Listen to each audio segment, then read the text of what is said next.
Well, everyone, the Samsung Galaxy S22 Plus is one of those phones that came out a few years ago, back in 2022. It's approaching 2 years old right now, but I will still tell you it's easily one of the best phones you can probably buy. It's a very solid phone across the board. It's not perfect or anything, but I do think Samsung did a really good job with it, and by far it's one of my most favorite phones that Samsung's ever made. Now, if you want to pick up this phone or some other phones I'd recommend buying this year, links will be down in the description. You can get them from there and you can help support the channel at the same time. Now, starting off with the outside of the Samsung Galaxy S22 Plus, on the front of this particular phone, you can see we have a massive 6.6-inch dynamic AMOLED display. And it's a very big panel, but it's a very good panel.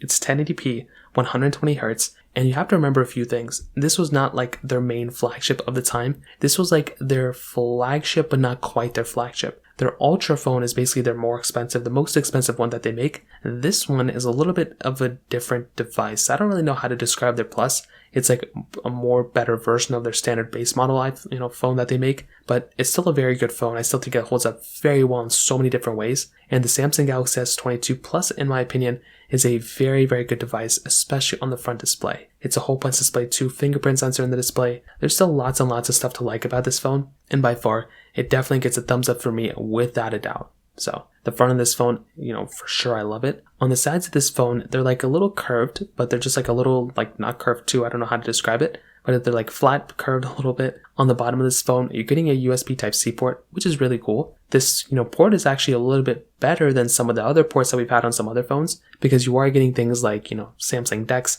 and some other things like that on this type of phone, which is genuinely very cool. So having that type of capability from this device from that perspective is genuinely a very, very cool thing. So I like that a lot on this type of device as well. And that is kind of most of the things that we're kind of getting on this phone on the, sides. You're not getting a headphone jack or micro SD card slot on this phone, which is kind of expected at this point. On the backside, you're getting your frosted glass back on this phone, which looks good. Like I said before, there really isn't that much to complain about here from that particular standpoint on this type of device. You're getting a very good type of experience all across the board on this type of phone, which is something I like a lot from this type of device there. So again, it's not perfect, but it's still a very good frosted glass back, which feels very good and very expensive too, if that's something that you're into. On top of that, you're getting your triple camera setup there, which is very cool. Your, reverse wireless charging, which is another cool feature. And without a doubt, there's just endless amounts of things to love about this phone. I think it feels very good in the hand. I think it looks very, good in the hand. And like I said, I think that in of itself is probably some of the strong suits of this particular device from that perspective.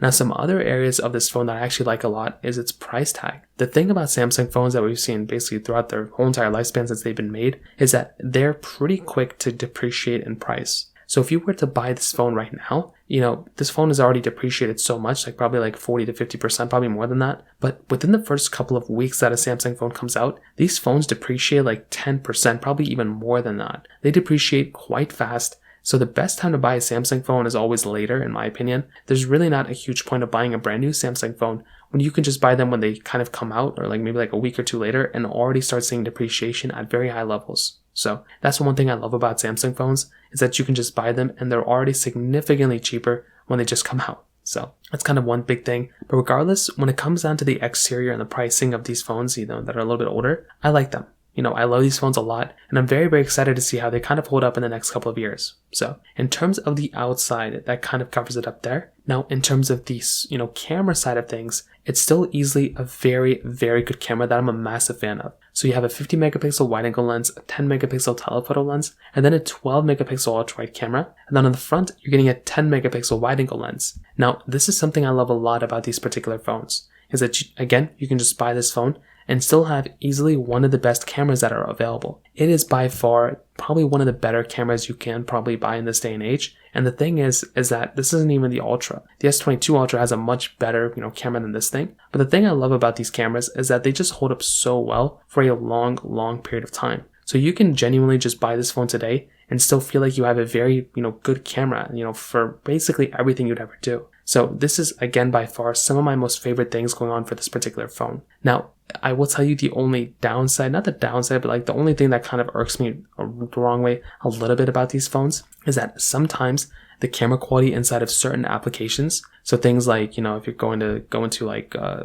Snapchat or, TikTok or Instagram or something like that, the camera quality may not be that amazing or be that great. So that could be kind of an annoyance for some people. But I do think for the vast majority of people out there, if you're going to go ahead and buy a phone like this, you're probably going to be perfectly fine for a vast majority of things that you're probably going to go and mess with. So I think that in and of itself isn't even that crazy big of a deal. And you're still getting a very good performing device from this thing without a doubt. So from the camera side of things, it definitely gets a thumbs up for me for sure. Now in terms of the, actual software longevity, this is one of those things that has always kind of irked me the wrong way about a lot of these Samsung phones. The thing with these devices, and I love Samsung, right? But the problem with this device, probably a problem, is that it's just not really that great when it comes down to the software longevity. The software experience has gotten a lot better. One UI has gotten a lot better too. But the problem I still have kind of is that I do feel like Samsung could be giving us a little bit of a better experience when it comes down to the, software longevity. iPhones last for a very long amount of time. Now Google phones are lasting for a long amount of time.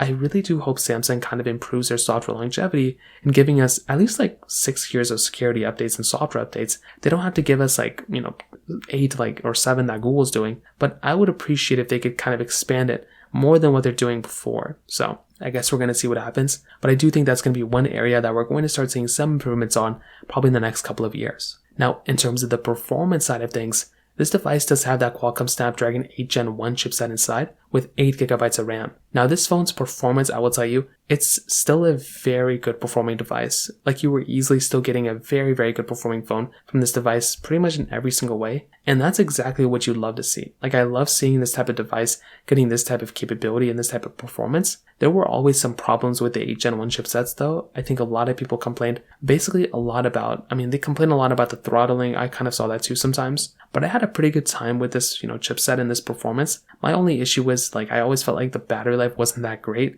and this phone did get hot quite a bit. But I was doing mostly emulation gaming on my, phone, so you're definitely going to experience some sort of performance, not the best performance on these types of devices. But I would tell you, in my opinion, you are still getting a very good performing, phone from this thing. And the performance is just one of those areas that I wouldn't really complain about at all in this type of phone. There's some other things to complain about this phone, maybe the battery life being a little bit better, some other things, but the performance of this phone is easily still very, very good. And on top of that, I feel like the battery life on this phone is also very decent still. It's still a very decent performing, battery life too. It's a pretty big size battery for the most part. You're getting 4,500 mAh battery in this type of phone. And still, I think that's a very good size battery to have in this type of device. It's very big. And like I said, there's just really not that much to complain about here from, all across the board. So to kind of round it up, what I'll tell you is, I think the Samsung Galaxy S22 Plus is still easily one of the better phones you could buy. It's a very good device. It's not perfect by any means, but it's still a great phone, and I think Samsung did a really good job with it. If you're going to go ahead and pick up a device,